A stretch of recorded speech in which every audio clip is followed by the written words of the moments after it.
क्या कभी ये सवाल मन में आया है कि हमारे बच्चे स्कूल में असल में कितने सुरक्षित हैं? हाल ही में महाराष्ट्र सरकार ने इसी सवाल का जवाब देने के लिए कुछ बहुत ही जरूरी और कह सकते हैं क्रांतिकारी नए नियम लागू किए हैं। तो आइए आज समझते हैं कि इन नियमों का मतलब क्या है और ये इतने जरूरी क्यों हैं। तो इन नए नियमों की शुरुआत होती है इस एक बहुत ही पावरफुल बयान से। देखिए, ये सिर्फ कहने के लिए एक अच्छी बात नहीं है, बल्कि यही इन सारे नियमों की बुनियाद है, उनका आधार है। इसका मतलब एकदम साफ है। अब से बच्चों की हर तरह की सुरक्षा, चाहे वो शारीरिक हो या मानसिक, उसकी पूरी जिम्मेदारी अब स्कूल की होगी। और एक बात साफ कर दें, ये कोई साधारण सलाह या सुझाव नहीं है। नहीं, ये बाकायदा कानून है। ये नियम लीगली बाइंडिंग है, मतलब कानूनी तौर पर लागू होते हैं। इसका मतलब ये हुआ कि महाराष्ट्र का हर स्कूल, चाहे वो सरकारी हो, प्राइवेट हो, कोई भी हो, उसे इन नियमों का पालन करना ही होगा। कोई इफ या बट नहीं।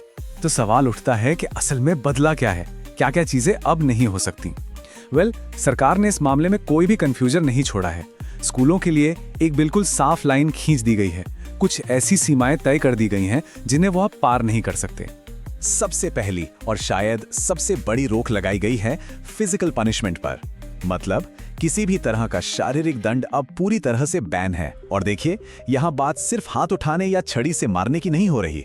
कान खींचना, उठक बैठक कराना, धूप में खड़ा करना, ये सारी चीजें जिन्हें कभी कभी छोटी मोटी सजा मानकर नजरअंदाज कर दिया जाता था, अब वो भी पूरी तरह से प्रतिबंधित हैं। लेकिन ये नियम सिर्फ शारीरिक चोट से बचाने तक ही सीमित नहीं है, जो कि बहुत महत्वपूर्ण है।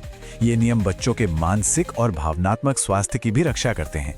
मतलब किसी भी तरह का मेंटल हैरेसमेंट, जैसे अपमानजनक भाषा का इस्तेमाल, किसी बच्चे को नीचा दिखाना या फिर जाति, धर्म, पढ़ाई में प्रदर्शन या किसी भी आधार पर भेदभाव करना, ये सब अब नियमों के सख्त खिलाफ हैं। तो अब तक हमने देखा कि क्या क्या नहीं करना है, लेकिन ये नियम सिर्फ एक डोंट्स की लिस्ट नहीं है। असल में ये नियम स्कूलों से एक कदम आगे बढ़कर एक ऐसा पॉजिटिव और सुरक्षित माहौल बनाने की बात करते हैं, एक ऐसा कल्चर बनाने की उम्मीद करते हैं जहां हर बच्चा बेफिक्र होकर पढ़ सके, सीख सके। और ये जिम्मेदारियां क्या हैं? देखिए, इसमें सब कुछ शामिल है। स्कूल की बिल्डिंग सुरक्षित हो, पीने का साफ पानी मिले, जरूरत पड़ने पर तुरंत मेडिकल हेल्प मिले। और इतना ही नहीं, बुलिंग और सब्सटेंस अब्यूज जैसी चीजों को रोकना भी स्कूल का ही काम है। साथ ही अगर कोई छात्र शिकायत करता है तो उस पर तेजी से और पूरी ट्रांसपेरेंसी के साथ कार्रवाई हो। तो बात सिर्फ समस्याओं को रोकने की नहीं, बल्कि एक प्रोएक्टिव माहौल बनाने की है। अच्छा, आज की दुनिया तो डिजिटल है ना, तो सुरक्षा सिर्फ स्कूल के गेट या प्लेग्राउंड तक ही सीमित नहीं रह सकती। इसीलिए ये नए नियम ऑनलाइन वर्ल्ड को भी कवर करते हैं। इसमें साफ साफ बताया गया है कि स्कूल स्टाफ और छात्रों के बीच डिजिटल बातचीत कैसी होनी चाहिए, हमेशा प्रोफेशनल और एक सही दायरे। एक और बहुत ही अहम पहलू है छात्रों की प्राइवेसी, यानी उनकी निजता। इन नियमों के तहत किसी भी छात्र की तस्वीर या वीडियो को बिना माता पिता और स्कूल की इजाजत के शेयर करना सख्ती से मना है। और यही बात उनके एकेडमिक रिकॉर्ड्स पर भी लागू होती है। उन्हें भी पूरी सावधानी से हैंडल करना होगा ताकि बच्चों पर कोई गैर जरूरी दबाव न बने। तो ठीक है, नियम तो बन गए, लेकिन अगर कोई इन नियमों को तोड़े तो क्या होगा? ये सवाल बहुत जरूरी है और इसका जवाब भी सरकार ने दिया है। इसके लिए एक बहुत ही साफ और सख्त अकाउंटेबिलिटी सिस्टम बनाया गया है। जैसी ही कोई घटना होती है, समझ लीजिए एक तरह से घड़ी की सुइयां घूमने लगती हैं। स्कूलों को तुरंत एक्शन लेना होता है और उसके लिए ये 5 कदम तय किए गए हैं। सबसे पहले घटना का लिखित रिकॉर्ड बनाना, फिर छात्र, माता पिता और स्टाफ से बात करना। तीसरा, सारे सबूत जैसे सीसीटीवी फुटेज को सुरक्षित करना। चौथा, सिर्फ 2 दिन के अंदर एजुकेशन ऑफिसर को रिपोर्ट भेजना। और अगर मामला गंभीर है तो 24 घंटे के अंदर पुलिस एफआईआर दर्ज कराना। मतलब देरी की कोई गुंजाइश ही नहीं छोड़ी गई है। अब सवाल यह है कि गंभीर अपराध का मतलब क्या है? तो इसे भी साफ किया गया है।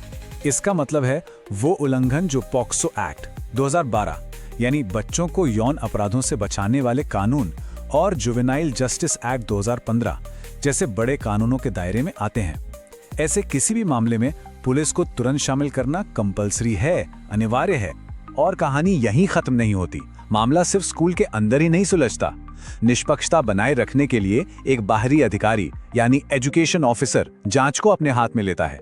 वो स्कूल की रिपोर्ट को रिव्यू करते हैं, सभी के बयान दर्ज करते हैं, ये पक्का करते हैं कि सबूतों से कोई छेड़छाड़ तो नहीं हुई, और अगर स्कूल ने एफआईआर नहीं की है तो वो खुद एफआईआर दर्ज करवाते हैं।